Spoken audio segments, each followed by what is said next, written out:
Olá, pessoal, tudo bem com vocês?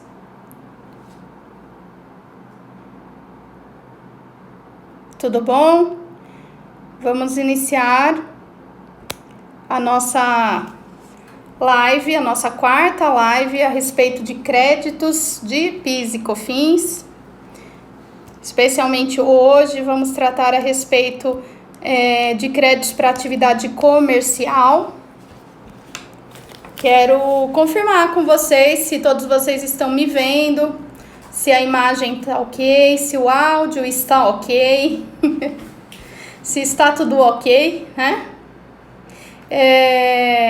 Aproveito também para dizer para vocês que essa live está sendo transmitida também ao vivo através do Instagram da ABMAX Educacional. Aproveito então para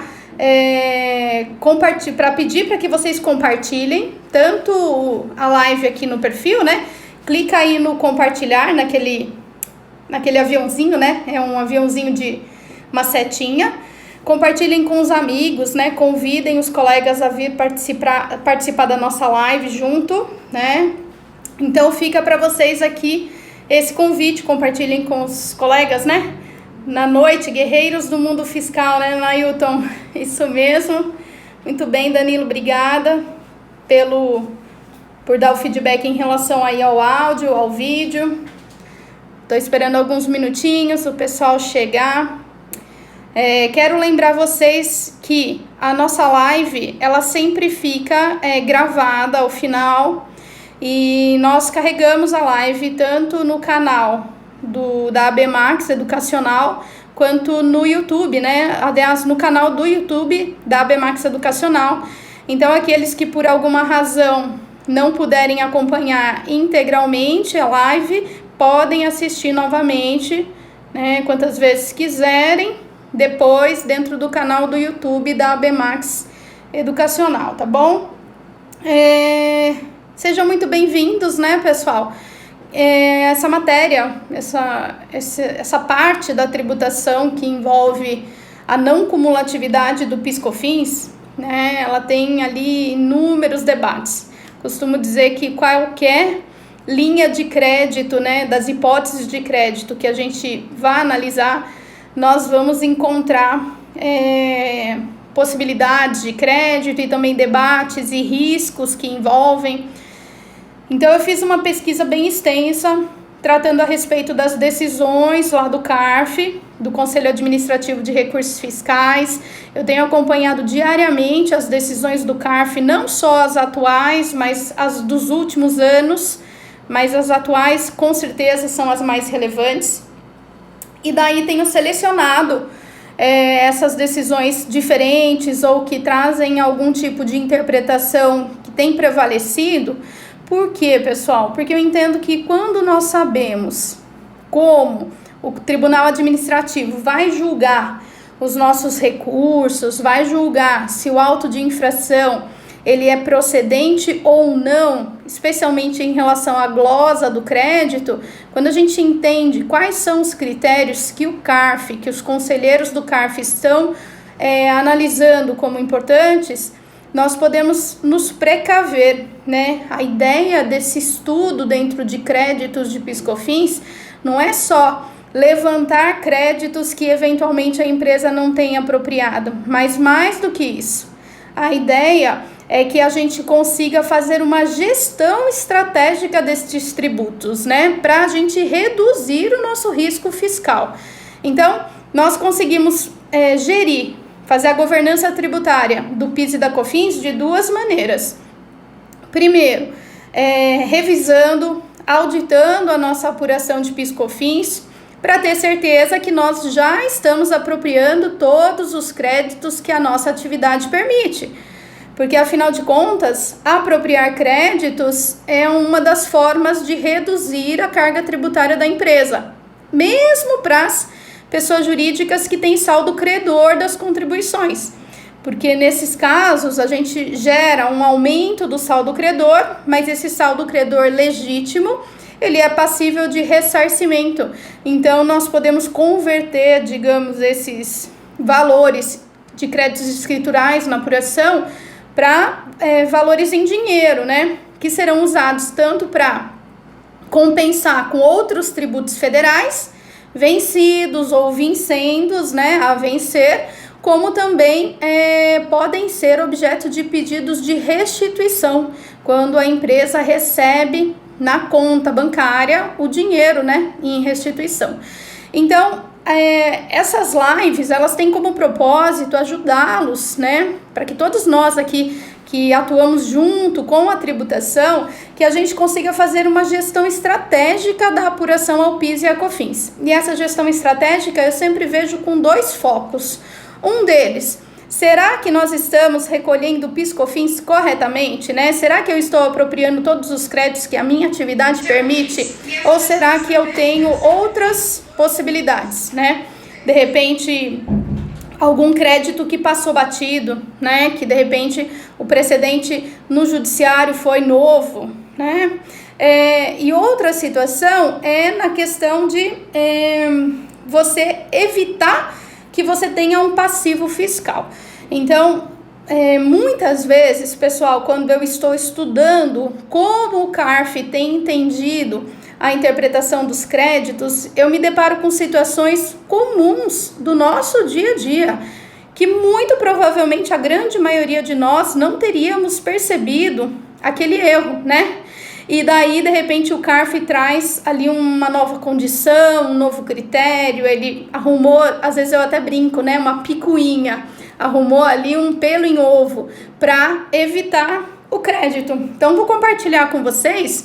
A ideia agora não é falar especificamente de aluguel de prédios, mas, por exemplo, hoje, estudando para fazer o material para vocês, eu encontrei um acórdão do CARF em que o fiscal, quando foi auditar a empresa, ele queria que o contrato de aluguel do imóvel, então aluguel de prédios é uma das hipóteses permissivas de crédito, né? Aluguel de prédios pagos à pessoa jurídica utilizados nas atividades da empresa. E o auditor fiscal, ele queria que a empresa tivesse apresentado um contrato de aluguel registrado em cartório, para que ele tivesse fé, né? Para que ele tivesse ali confiança, desse credibilidade ao crédito. Então, veja, a legislação não diz que precisa ter um contrato reconhecido em cartório. Na verdade, a legislação não fala nem em ter um contrato. A legislação fala, você precisa ter uma despesa de aluguel de prédios pagos a outra pessoa jurídica utilizados nas atividades da empresa. É isso que a legislação fala. Mas muitas vezes nós sabemos que uma coisa é a lei, o texto de lei frio, outra coisa é a aplicação da lei ao fato concreto, né? Então, a gente precisa entender como é que a auditoria fiscal está considerando o ajuste da lei ao fato concreto e, mais do que isso, que tipo de critérios estão sendo analisados para fins de crédito, que tipo de provas estão sendo aceitas como hábeis, né, a justificar o crédito. Então, é isso que eu proponho nessas lives, pessoal, que a gente se reúna, que a gente se encontre aqui, que vocês possam comentar, que vocês mandem coraçõezinhos, né, se gostaram, para que a gente esteja sempre antenado, sempre debatendo. São os créditos de PIS/COFINS, as hipóteses de crédito, elas são eternos pontos de atenção para todos nós que trabalhamos com não cumulatividade de PIS e COFINS. É sempre importante lembrar que nós podemos falar de créditos em PIS/COFINS, via de regra, para empresas que apuram no lucro real. Por que lucro real, Ana? Porque o regime não cumulativo de PIS/COFINS, ele está vinculado a empresas que apuram no lucro real. Então, se a empresa está no lucro presumido, ou se ela calculou o imposto de renda com base no lucro arbitrado, né? Às vezes o próprio fiscal vem, fiscaliza a sua empresa e arbitra o lucro, nós vamos ser direcionados para o regime cumulativo de PIS/COFINS. E nessa circunstância, não há que se falar em créditos, tá? Então, créditos de PIS/COFINS, nosso tema principal das últimas lives, sempre créditos que são permitidos, de acordo com os critérios que a gente tem debatido, mas sempre para empresas do lucro real, regime não cumulativo, ok? Isso, pessoal, não significa que as empresas que são optantes pelo simples ou que são optantes pelo lucro presumido, que elas não devem se preocupar com esse tema. Gente, eu tenho visto muitos contadores que apuram a tributação das suas empresas no Simples Nacional e apuram no lucro presumido e nunca fizeram um estudo comparativo para saber se realmente a carga tributária daquele cliente é a melhor no regime do Simples ou no regime do lucro presumido. A gente sabe que muitas vezes, você apurando com base no lucro real, o seu cliente vai ter um encargo tributário menor sobre a atividade, né? E assim, eu sei que para você calcular no simples, no lucro presumido, você tem um número menor de obrigações acessórias, especialmente no simples, né? Você não vai entregar os SPEDs, então até a exposição de estoque da empresa, de volume de compras e vendas acaba sendo menor.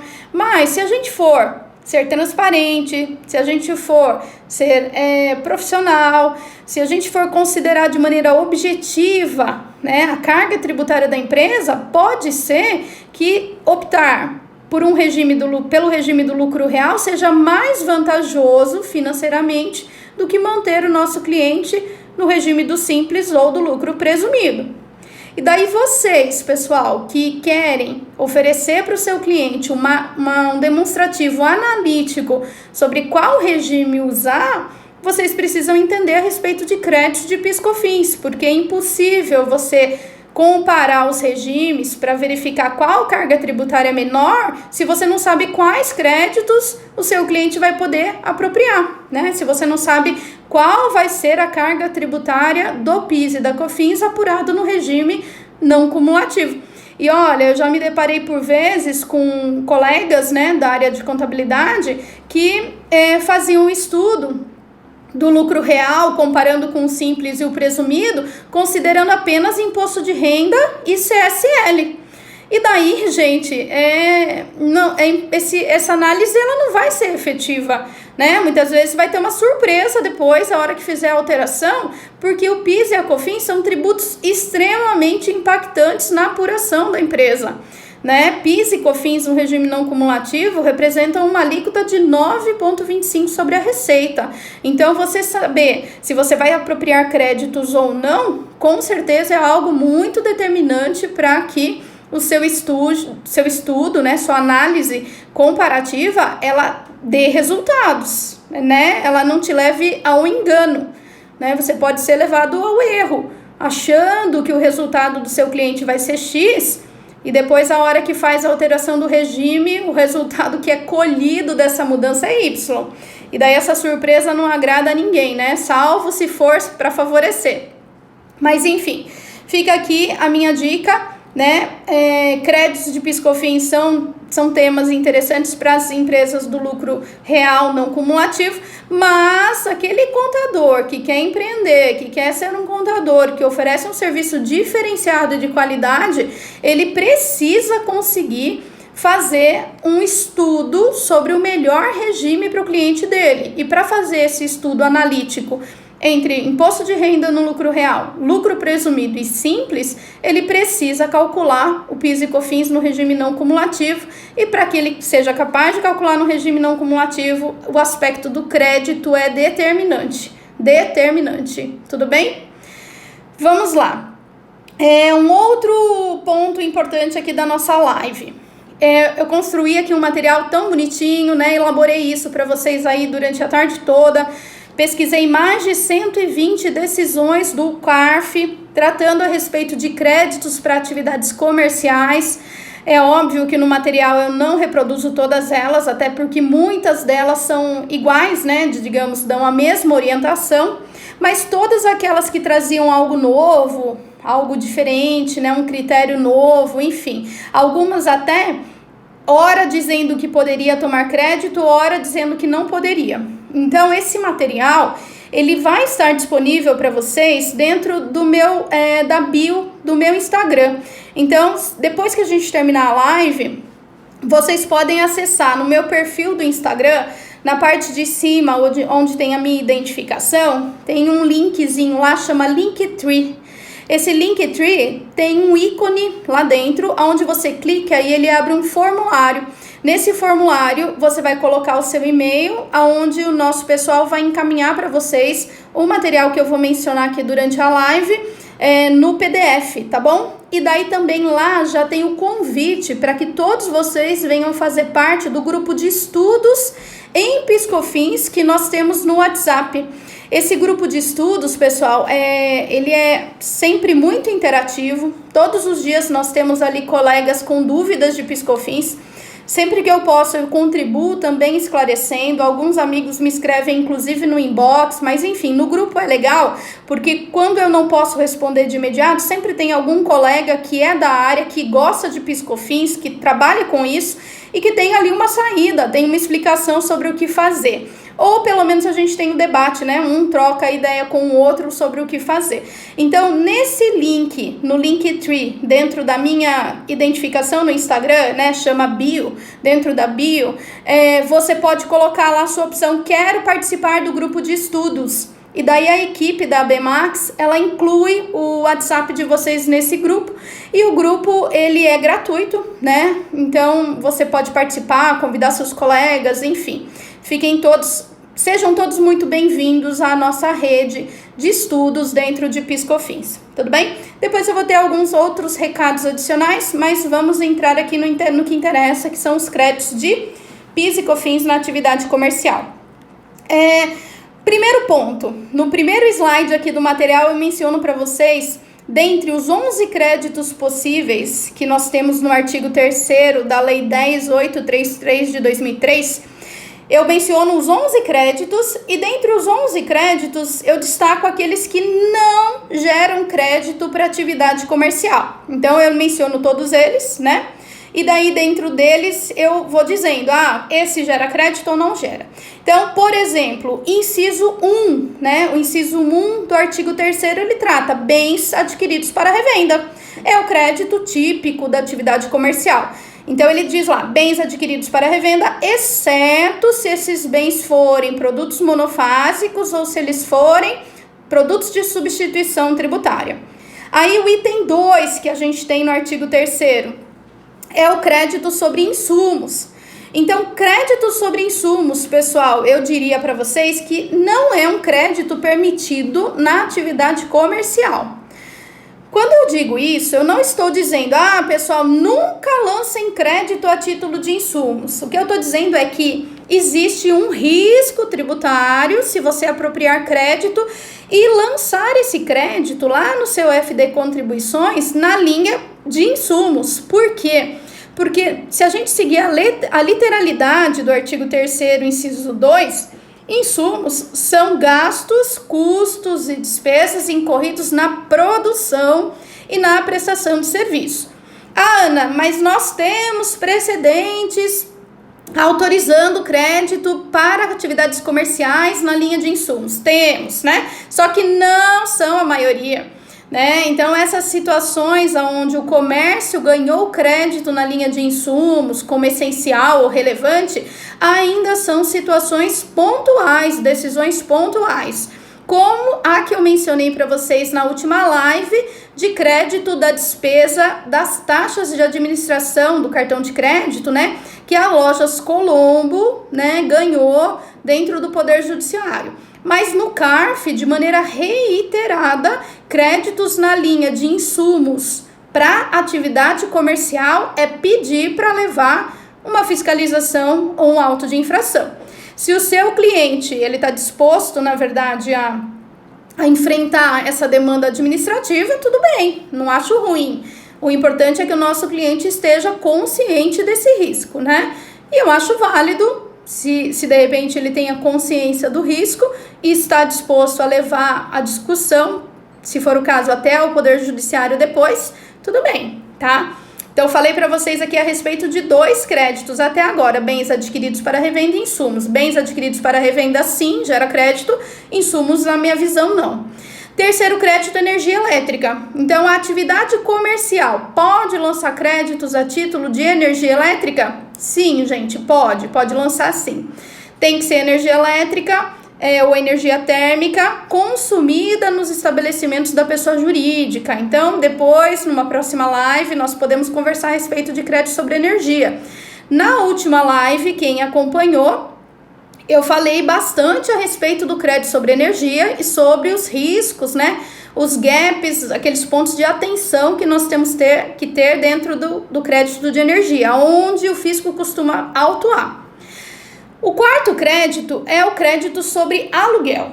E daí o aluguel ele tem dois tipos, aluguel de prédios e aluguel de máquinas e equipamentos.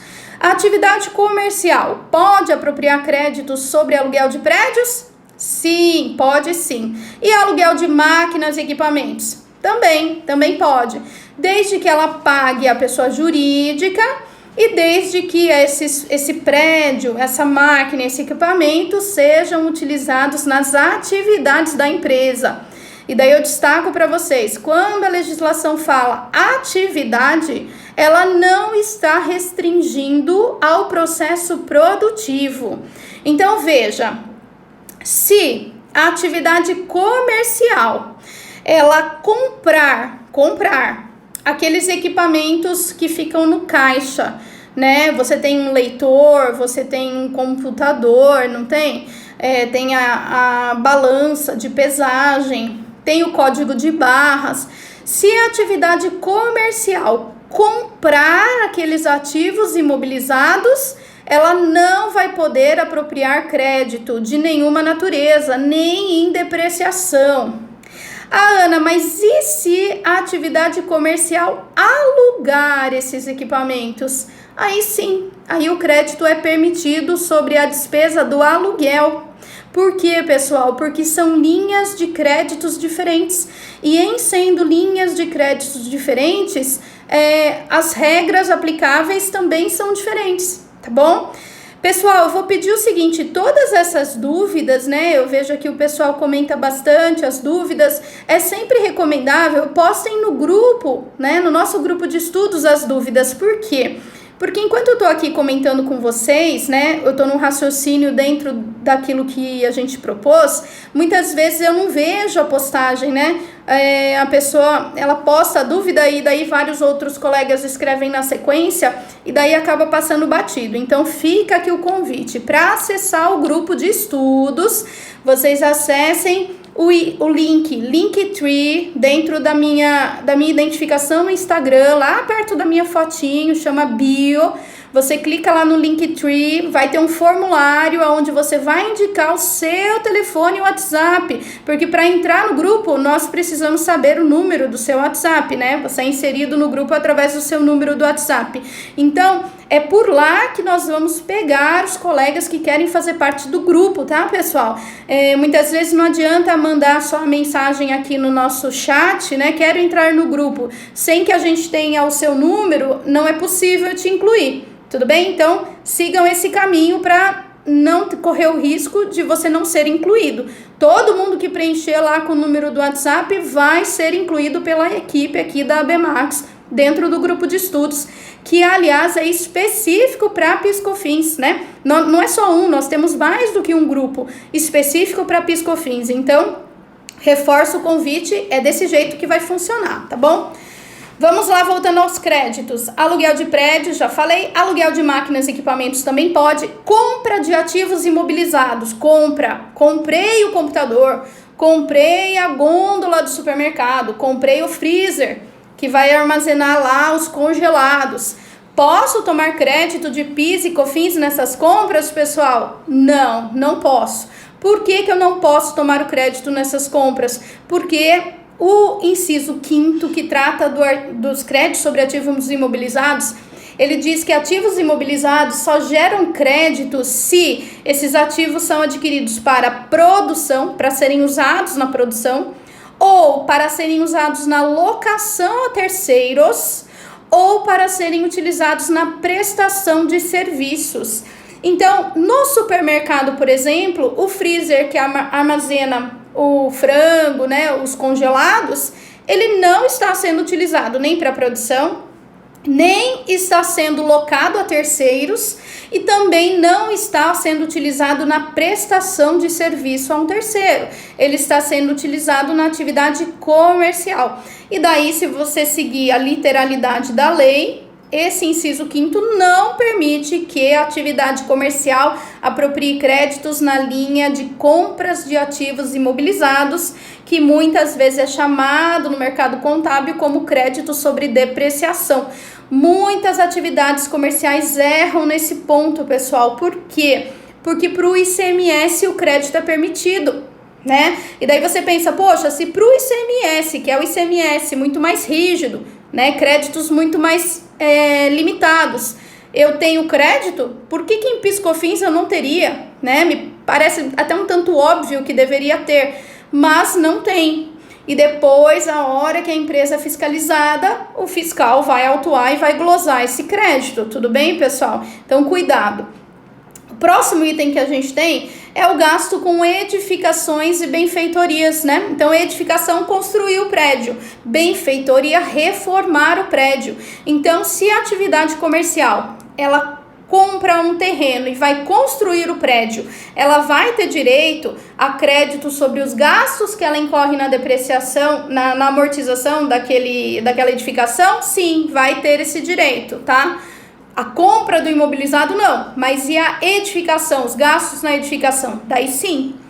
Importante lembrar, quando você vai fazer uma construção, você contrata mão de obra de pessoa física, né? Então você pode contratar, por exemplo, o pedreiro, né, que vai trabalhar na sua obra. Se você pagar para ele na pessoa física, essa despesa não vai gerar crédito para você, tá bom? Por quê? Porque não, os créditos, né, os valores pagos a pessoas físicas não geram crédito.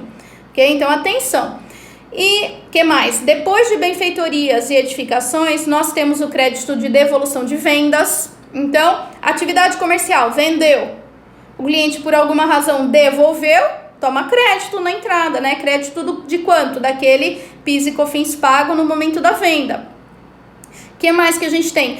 Armazenagem e frete na operação de venda. Pessoal, aqui nós temos várias polêmicas. Frete na operação de venda. Se pode tomar o crédito, se não pode. Se a mercadoria precisa ser tributada ou não. Se o frete tem que ser só frete na venda ou se pode ser na transferência. Então, vocês vão ver que aqui no material tem várias decisões do CARF tratando a respeito do frete, né? Atividade comercial, se pode tomar crédito dos fretes ou não, né? Então a gente já vai falar sobre isso.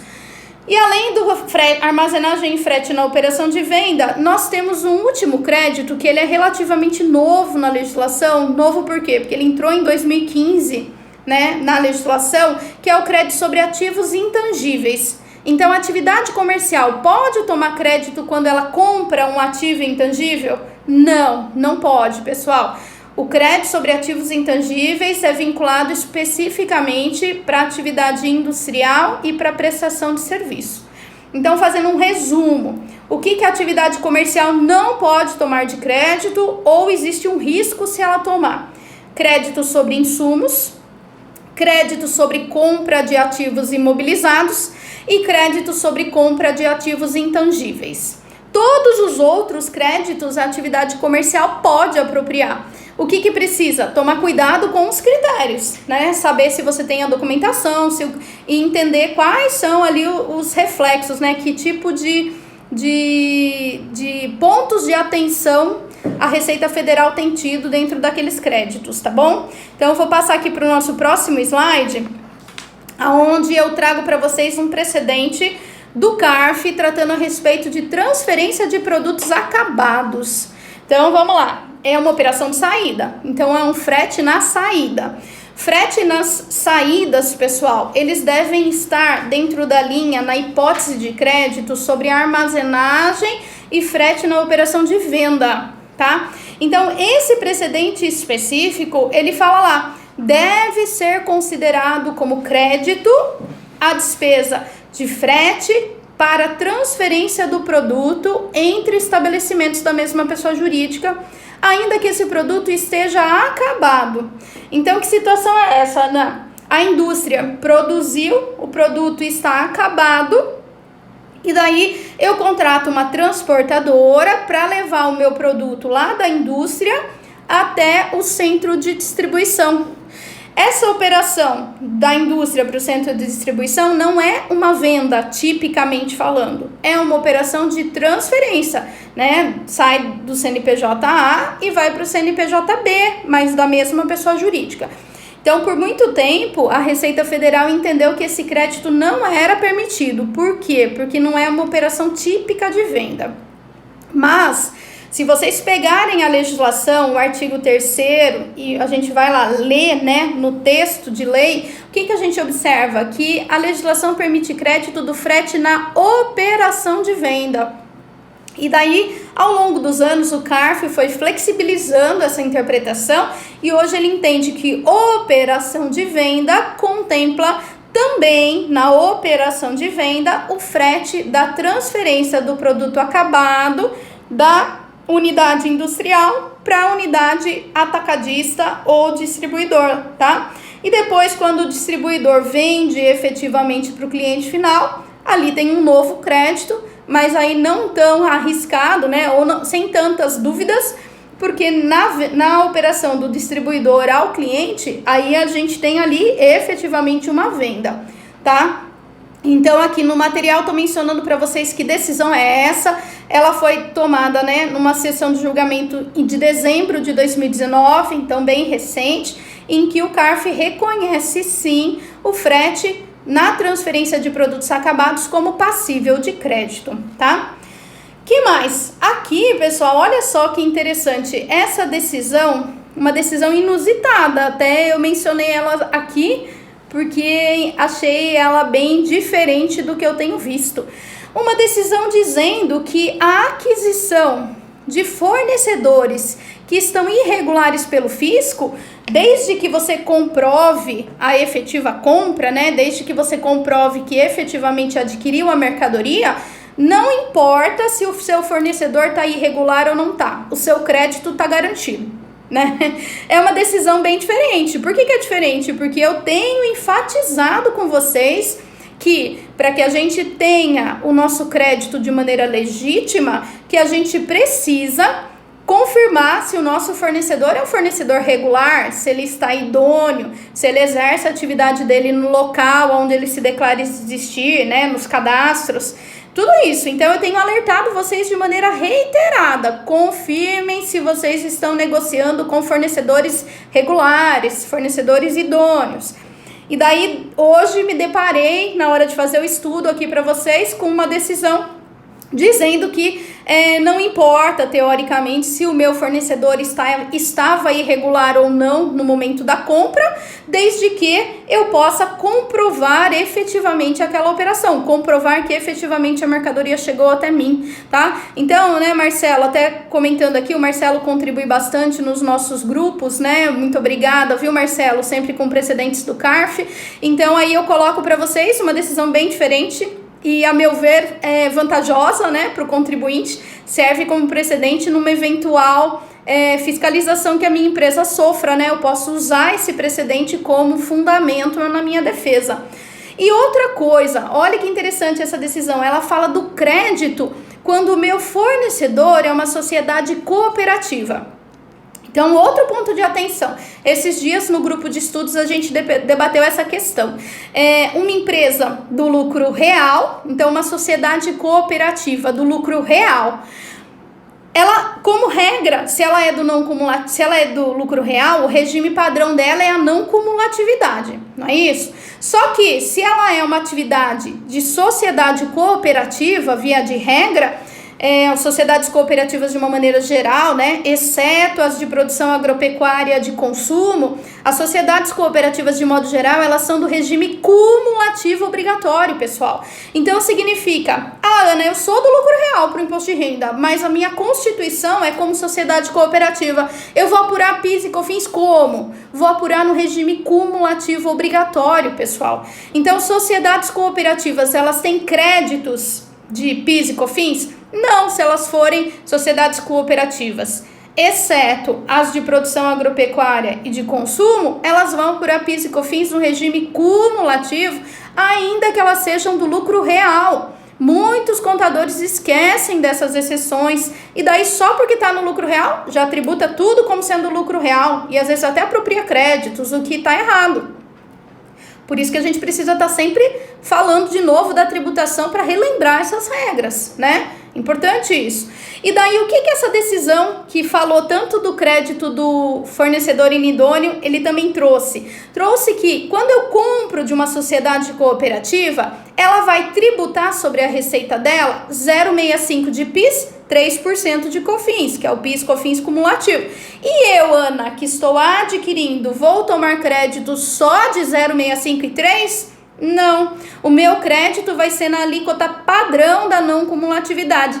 Significa que, apesar de o meu fornecedor só pagar 0,65 e PIS sobre aquela receita, para mim o crédito vai ser de 1,65 de PIS e 7,60 de COFINS. Tá bom? Então, isso faz parte do regime não cumulativo de PIS/COFINS. Tem bastante colegas também que fazem a gestão das contribuições e acham que o meu crédito está vinculado ao que o meu fornecedor pagou. E não está, pessoal, tá? Você pode estar deixando de apropriar o crédito corretamente, tá? Mais uma decisão. E daí, gente, no grupo, eu compartilhei essa semana no grupo de estudos um slide com uma decisão do STJ, Superior Tribunal de Justiça, da primeira turma, permitindo crédito na compra de produto monofásico para revenda. Olha só que decisão legal. Legal por quê? Porque fala de créditos, né? Ainda bem, então, é algo bom para o contribuinte, né? Então, vejam, decisão do STJ da primeira turma, autorizando uma empresa de autopeças e pneus, e essa empresa ela conseguiu crédito na compra do monofásico para revenda, né? Então era uma autopeças, né? E ali era o distribuidor. E essa empresa ela conseguiu uma decisão do STJ favorável a esse crédito, né? Então, nós temos hoje, dentro da atividade comercial, especialmente para empresas que trabalham com produtos monofásicos, uma polêmica gigante. Por que eu digo isso? Porque o STJ, na primeira turma, tem permitido crédito e na segunda turma tem vedado o crédito. Se a gente busca no STJ as decisões, o STJ diz que pode aproveitar o crédito na compra do monofásico para revenda e a segunda turma do STJ diz que não pode. Então, dependendo de onde cair o seu processo, né, as suas chances de êxito aumentam ou não. Vejam como é difícil a gente fazer a apuração de PIS e COFINS com segurança. Por quê? Porque muitos assuntos ainda não foram debatidos e decididos de maneira conclusiva no Poder Judiciário. E vocês devem imaginar que no CARF a polêmica também existe. Só que o CARF, sendo um órgão do Ministério da Fazenda, ele vai tomar decisões que, na dúvida, vão ali interpretar a legislação de maneira mais restritiva. Então, Josival, só complementando, sim, é isso mesmo. A atividade comercial na revenda do produto monofásico não paga PIS/COFINS, essa saída é alíquota zero. E ainda assim ela vai poder manter créditos nas compras, é exatamente essa situação, Josival. Crédito na compra do produto para revenda, ainda que a minha saída subsequente seja zero, tá? O que acontece nessa situação? Acumula créditos, né? Assim como já acumula naturalmente. Créditos de outra natureza, acumula energia, acumula crédito sobre o frete, sobre a devolução não, né? Porque você não paga na saída, não toma crédito na compra. Mas já tem outros créditos que geram esse acúmulo. O que eu estou dizendo é que nessa decisão específica, ainda que a revenda de monofásico não vá pagar na saída, fica garantida a ela o crédito na compra, percebem? Então, assim como é uma decisão boa para o contribuinte, mas ao mesmo tempo que gera ali um certo impasse. Então, a primeira turma do STJ permitindo o crédito, a segunda turma vedando o crédito. O que eu recomendo? Óbvio, se vocês têm clientes que são atividades, distribuidores e atacadistas de produtos monofásicos, vocês têm que procurar um advogado de confiança da empresa para ingressar com essa ação. Por quê? Porque o não você já tem. O não crédito você já tem. Então, o que você vai buscar no Poder Judiciário? A possibilidade de apropriar o crédito, né? Se no final você ganhar esse processo, você vai ter uma bolada para apresentar pedidos de ressarcimento, né? Então, eu vejo assim como algo que, ainda bem que nós estamos falando de créditos e não de incidências, né? Ou de fatos geradores que vão gerar débitos, tá? Então, eu trago para vocês no material uma decisão do CARF não permitindo crédito nessa situação, tá bom? Não permitindo crédito, tá? E daí ele fala sobre, veja lá, o frete na operação de revenda de produtos monofásicos. Então, de quem a gente está falando? De uma atividade, comercial que revende produtos monofásicos. A dúvida que existia é: eu posso tomar o crédito do frete que eu contrato para entregar o meu produto monofásico revendido? Então, vamos imaginar uma indústria, um distribuidor de produtos farmacêuticos. Produto farmacêutico é produto monofásico. Quando esse distribuidor manda entregar a mercadoria lá no cliente, no varejo, ele pode contratar uma transportadora para fazer esse transporte. Daí existia a dúvida: poxa, eu posso tomar o crédito sobre a despesa desse frete na revenda do produto monofásico, né? Existia essa dúvida. Então, nesse caso aqui, esse precedente, ele diz que não pode. Não pode porque, eu até esclareço para vocês aqui no material. O precedente diz que não pode porque o frete na operação de venda, ele só é permitido crédito se o próprio produto em si permitiria crédito. Ele tem um trechinho na legislação que diz lá: frete na operação de venda nos casos dos incisos 1 e 2, né? E o inciso 1 diz que se for produto monofásico para revenda não gera crédito, tá? Então, seria esse ponto. A gente tem o que mais? Frete na compra para revenda, frete na operação de revenda, sim, também geraria crédito. Eu coloco para vocês aqui no material também uma decisão favorável, tá? Outra decisão interessante, pessoal: supermercado. A gente não tem o gasto lá com a sacolinha, embalagens, né? Então, as sacolinhas no supermercado, o precedente aqui diz que não gera crédito. Então, depois vocês consultem com mais calma. Vocês podem até dizer: mas é essencial, mas é relevante. Só que aqui o precedente diz que não, porque embalagem seria insumos e nós já vimos que insumos na atividade comercial não, tá? Aqui eu trago para vocês lá outras decisões, né? Dizendo sobre o não crédito na revenda na compra para revenda de produtos monofásicos. Vocês vão ver que tem decisões do CARF de maneira bastante reiterada que não pode, mas eu até menciono aqui o precedente do STJ favorável a esse crédito na primeira turma, tá? Então, assim, boa parte aqui do material vai tratar a respeito disso, tá? Falei para vocês que a atividade comercial não tem crédito na linha de insumos, né? Não tem. E daí realmente tem uma decisão do CARF dizendo: embalagens não gera crédito, combustível na empilhadeira não gera crédito, aluguel de veículos não gera crédito, taxa de administração do cartão de crédito também não gera crédito. Então estão aqui os precedentes para vocês também lerem, né? Digamos bem ali explicitado a decisão do CARF, tá, gente?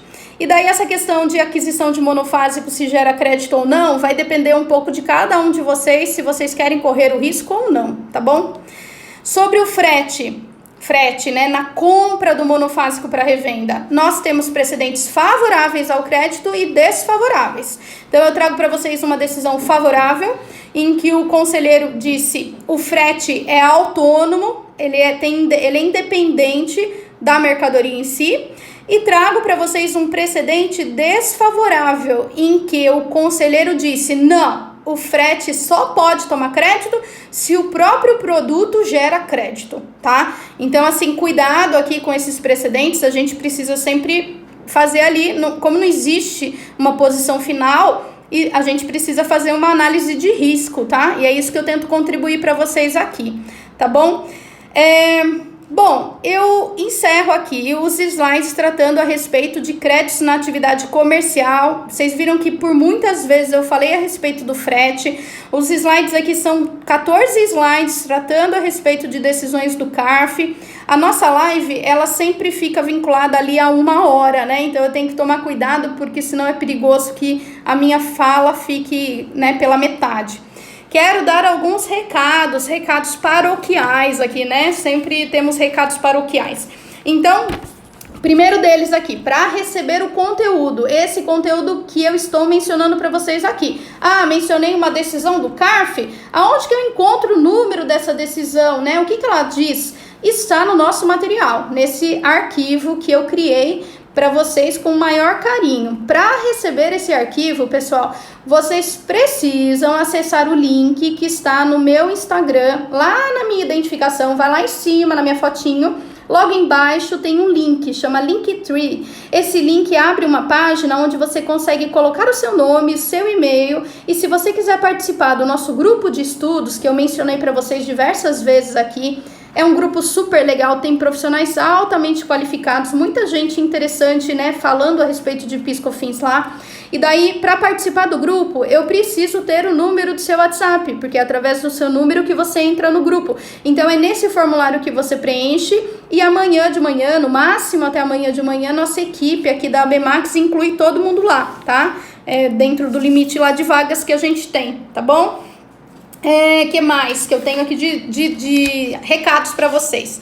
Nós lançamos hoje, e isso é motivo de muita comemoração pra gente, o curso de formação online em créditos de PIS/COFINS, pessoal. Esse curso, ele tem como foco preparar de maneira altamente qualificada todos os profissionais que desejam trabalhar com revisão de créditos de PIS/COFINS, com a auditoria destes créditos. Então, tanto para a gente identificar oportunidades, quanto também para a gente identificar eventuais riscos, né? O que a gente quer para a nossa empresa é que ela esteja saudável e que ela só recolha o tributo na medida certa, né? Então, assim, nós temos hoje no mercado vários profissionais que vendem esse serviço de revisão de créditos, mas a gente precisa se qualificar muito para fazer bem feito, para que depois a nossa empresa não seja autuada. Então, o que a gente tem dentro dessa formação EAD? Então, não tem como não fazer, pessoal. Todo mundo no Brasil, no mundo, pode fazer essa formação. E o custo é super acessível. Para vocês terem ideia, o valor do investimento por dia que a pessoa precisa fazer, ó, é desse tamanhinho. Você tem que conferir lá, você vai ver que o investimento, ele é muito acessível para todo mundo que quer trabalhar e que quer revisar. Tanto para aquele profissional que já atua na empresa, ele quer prestar um serviço de maior qualidade, né? De repente ele quer mostrar serviço ali, né? Para ter uma promoção, tá querendo ali um cargo de gerência, né? Enfim. Quer prestar um serviço de maior qualidade para sua empresa? É assim que você vai conseguir. Quer inovar dentro do seu escritório, oferecendo para o seu cliente lá aquela análise tributária dos regimes, com qualidade, né, com segurança, sabendo que vai dar certo, você precisa entender de créditos também. Então, o projeto, né, essa formação EAD, ela traz tudo isso para o aluno. São lá 24 horas aula, 12 horas de aulas ao vivo, então semelhantes às nossas lives, mas aí com foco específico em atualizar os nossos alunos dentro daquelas áreas de conhecimento. A gente tem os nossos grupos de estudos específicos para os alunos matriculados dentro da formação EAD. O acesso ao curso, ele é liberado ao longo de 1 ano, 12 meses. Então, vocês podem assistir às aulas que quiserem, quantas vezes quiserem, né? E daí isso é ótimo, porque quando você tiver uma dúvida, você pode voltar e assistir de novo, né? Além do material didático, além de exercícios para que vocês treinem, né? Se fixaram bem o conhecimento, se aprenderam, a reflexão sobre aquela hipótese de crédito. O que mais? No final do curso, pessoal, né? E daí eu não sei se vocês conhecem já a minha experiência de vida, mas eu já participei de projetos de revisão fiscal em PIS/COFINS de maneira direta. eu gerenciava esses projetos. Então, no curso EAD, pessoal, eu vou apresentar para vocês como eu fazia o gerenciamento desses projetos. Que planilhas eu usava, quais perguntas eu fazia dentro de cada crédito, o nosso relatório de suporte, né? O nosso relatório, no final do projeto, nós entregávamos um relatório de suporte para esses créditos. Significa, olha, cliente, você tem o valor de 300 mil reais de crédito em insumos e ele é seguro, ele é legítimo por causa disso e daquilo, por conta desses precedentes, por conta dessa interpretação, por conta desse posicionamento do judiciário. Então, o nosso relatório de suporte é o que dava segurança para o nosso cliente, para que ele implementasse de verdade aquelas alterações, aquelas proposições que a gente colocava. Então, na formação, eu trago para vocês exatamente como fazer, e eu já tenho casos em que esses resultados foram muito surpreendentes dentro das empresas. Então, são projetos já validados, que já deram certo, né? Que já geraram economia e redução de carga tributária dentro das empresas. Daí eu compartilho com vocês como eu fiz e como que esse resultado foi feito, além de um debate sobre como precificar, como cobrar do cliente, né? Que tipo de percentuais a gente pode usar, quais são as vantagens, né? Como negociar isso com o nosso cliente para que ele ganhe e a gente também ganhe, claro, né? Que é isso que importa. E todo mundo saia feliz nesse contexto. Tá? Então, enfim, essas são as minhas considerações. Quero dizer para vocês aqui a respeito do nosso plano dentro da formação EAD. Então, o valor do curso, originalmente, R$ 890, tá? Para esse acesso ao longo de um ano, 24 horas de aula, acesso ao material, planilhas, ao relatório de suporte, 12 aulas ao vivo comigo e a oportunidade de tirar as dúvidas que você tiver dentro do seu estudo, tá? Esses R$ 890, eles estão com um desconto promocional para matrículas aqui nos próximos dias de R$ 110, então ele cai para R$ 780. Também existe o plano para contratação em 12 parcelas, pessoal. Então, esse valor, ele pode ser parcelado em até 12 parcelas no cartão de crédito, direto na plataforma EAD. Isso possibilita que você tenha um custo, né, digamos, de um investimento em conhecimento no valor mensal de R$ 78. Né? Isso daí equivale ao investimento em conhecimento, em especialização. Você pode oferecer para o seu cliente um serviço de alta qualidade investindo R$ 3 ao dia. Então, altamente atinge, né, a todos nós, tá bom? Isso aí. Então, eu acho que eu encerrei os meus recados. Eu quero vê-los na nossa próxima live, a nossa 5ª live do projeto de recuperação aqui de créditos de PIS e COFINS. Quero relembrá-los para que vocês sigam o Instagram da ABMAX Educacional, né? Nós estamos postando todas as novidades lá. E aqueles primeiros alunos que fizerem a matrícula em 24 horas vão ganhar um brinde especial meu, que eu já autorizei aqui para o pessoal, para que vocês façam. Nós já temos alunos matriculados que já ganharam esse brinde. Então, para saber mais, chame a nossa equipe comercial, entrem no site da ABMAX Educacional, lá tem o link da plataforma EAD, e daí vocês podem obter todas as informações e já digam lá, quero o brinde especial que a professora Ana Paula mencionou na live, eu estava presente, escutei e quero ganhar, então, esse brinde, tá bom, pessoal? Lá no Linktree, sabe, lá na minha bio, onde vocês vão pedir o material, lá tem o acesso também à plataforma do curso EAD. Então, vocês têm todas as informações lá do curso, de valores, e também podem ali solicitar esse brinde especial que eu tô dando para vocês que estiveram comigo aqui na live. Tá bom? Quantas horas, né, Silvia? Tudo isso aí tem lá no material, mas só para antecipar para vocês, 24 horas de aula, né, gravadas, mais 12 horas de aula de aulas ao vivo comigo, né, tratando ali das questões atuais. Tudo bem? Então, eu vou encerrar nossa live de hoje. Em breve, nós vamos agendar a 5ª live, sempre para continuar debatendo os assuntos que envolvem créditos de PIS e COFINS.